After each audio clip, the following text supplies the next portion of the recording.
Just get the litter, bring it down here, and help me put him back on the litter, which they did.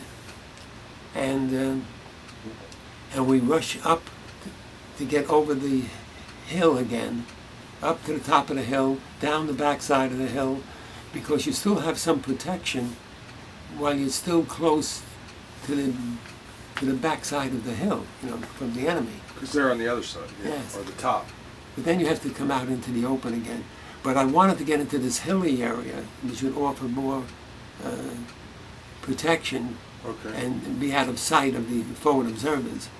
So anyway, it is hot, and we're carrying him, and so anyway, we finally reach our front lines, nowhere near where we started.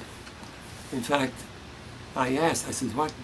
Oh, as we were getting close, as we were halfway to our front line, one of the tank men who was coming back with his radio pack, his tank was knocked out. So he was going back. That's what they do. The tank gets knocked out, all that is still alive, you go back to the front line.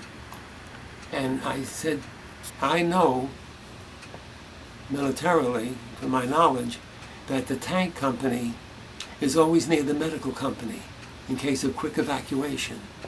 So I call up the tank company and I tell them, go to the 180th Medical Company. They're next door, right? He says, yes, they're right next door. Tell them Sergeant Sbarra called.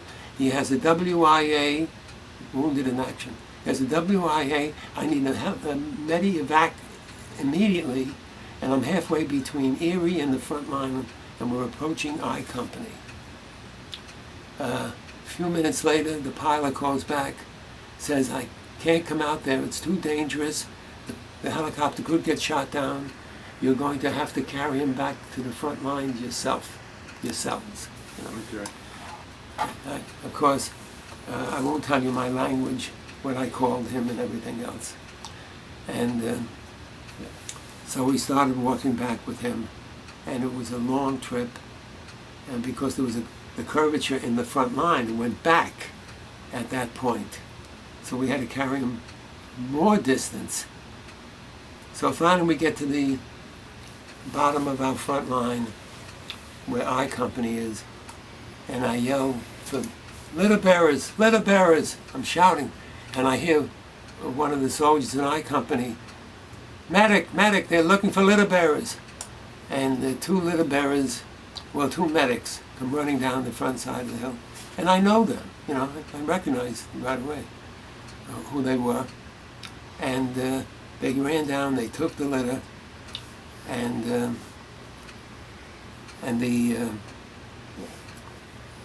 then I rested for a second or two, in a shell hole, and then because I had to climb that hill. And then I climbed the hill, and I said, where's the wounded soldier? And he said, we have a forward aid station right down here. And they probably put that forward aid station there to support the battle, which was right in front of them. And so I went in there, and they had a little small first aid station and a lieutenant, which is called an MSC, Medical Service Corps, MSC. And they have more advanced training than a medic does. So when I got there, I said, what did you do for him? He said, well, we gave him morphine, and we were trained, don't give morphine if you don't have to. Why? Well, they can become addicted to it, or they feel the pain, and they don't know they're in pain. I want to know if you're in pain, The medics want to know. The guys that are treating them want to know, oh, you're in pain, what hurts? And when they give him morphine, and he's unconscious, for crying out loud, So I didn't want to yell at the lieutenant, He did it, it's over. But so anyway, I stayed there until a litter jeep came, because I wanted to make sure if all we did to get him to here. Did you ever find out whether he survived? I'll tell you that story in a minute. So anyway, I had to make out a medical tag. His name was Viola, from New Jersey. It's on his tag. Viola from New Jersey. And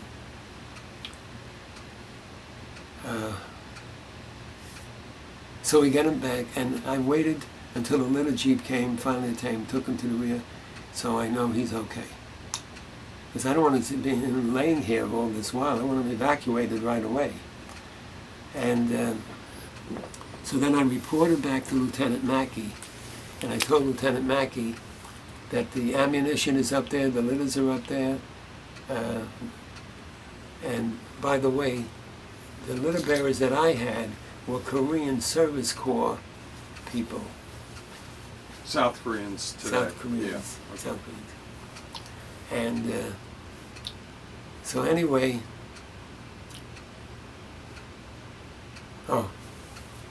the shell, so anyway, yeah, they brought down the litter after I ran through mortar fire, right through it, to get to him.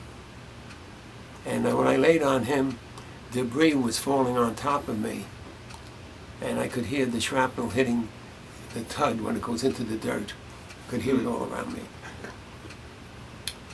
So anyway, we got him back. The litter bearers came, took him up, and I waited. I sent him in the back, reported to Lieutenant Mackey, and I told him that the ammunition is up on Erie now. And so he radioed the commanding officer on Hill 191 and told him that you were going to get orders to withdraw to Hill Erie, where the ammunition is, because they couldn't hold on to 191. They kept, the Chinese and the artillery was ferocious on 191. Couldn't hold on, too many casualties. So they went to Erie, and they had ammunition that we had delivered. I came back and I dropped off ammunition again, and then How many died total that day battling the Battle of T-Bone Hill? the whole battle. Yeah, do you know? Probably could find it on the Google. Hold me just a moment. Stanley, what's the minister, the Lutheran Church on Madison? Oh yeah, I know who you're talking about. The young guy, the young minister. Elliot?